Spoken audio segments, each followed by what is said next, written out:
আগামীতে আমরা বিএনপি কোনোভাবে নতুন কোনো হাসিনার জন্ম হতে দেব না।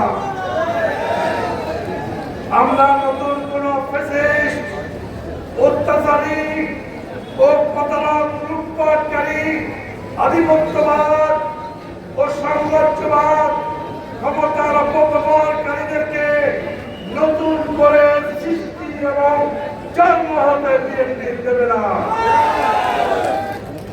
এই অঙ্গীকার আমরা ব্যক্ত করছি।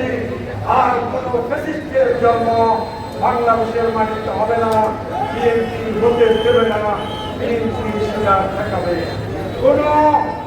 কোন রাজাকার, কোন স্বাধীনতা বিরোধী কেউ বাংলার মাটিতে ৭১-এর পরে যেমন কথা তুলে দাঁড়াতে পারে নাই, ২৪-এর পরেও যারা যতই সংযুক্ত করো ওই রাজাকার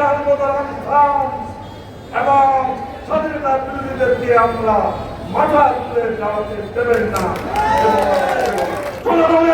সবাই নেওয়ার জন্য কথা বলতে চাচ্ছেন, কত ৭০ বছর তারা কোথায় ছিলেন আমরা তাদেরকে খুঁজেও পাইনি, আমরা তাদেরকে টেলিফোন করে পাইনি। আজকে তারাই বলছেন তারা নাকি এই বিজয়ে তারাই নাকি মহানায়ক। আজকে তারা বলছেন আমরা নাকি নির্বাচনের জন্য পাগল হয়ে গিয়েছি, আমরা নির্বাচনী একটি সংগঠন, আমরা গণতন্ত্রমুখী একটি দল। বান্ডেল থাকলে প্রতি সেনমানিতে টাকা বাঁচবে। বিকাশ সেনমানি বান্ডেল কিনে জিতুন প্রতি লেনদেনে।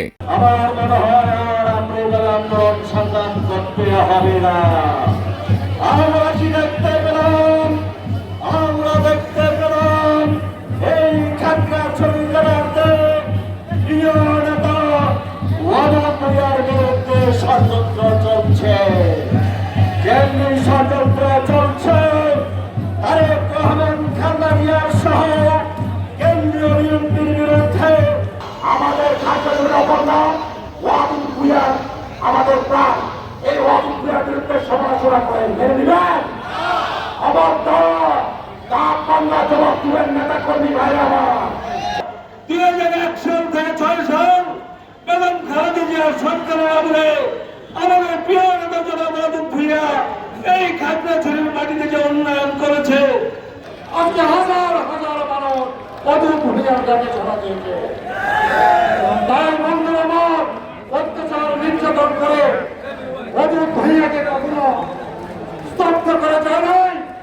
আগামী দিনে এমন কোন শক্তি নাই ওয়াদুল ভুঁইয়ার বিজয়কে, পথচলাকে স্তব্ধ করে দিতে পারে। আমরা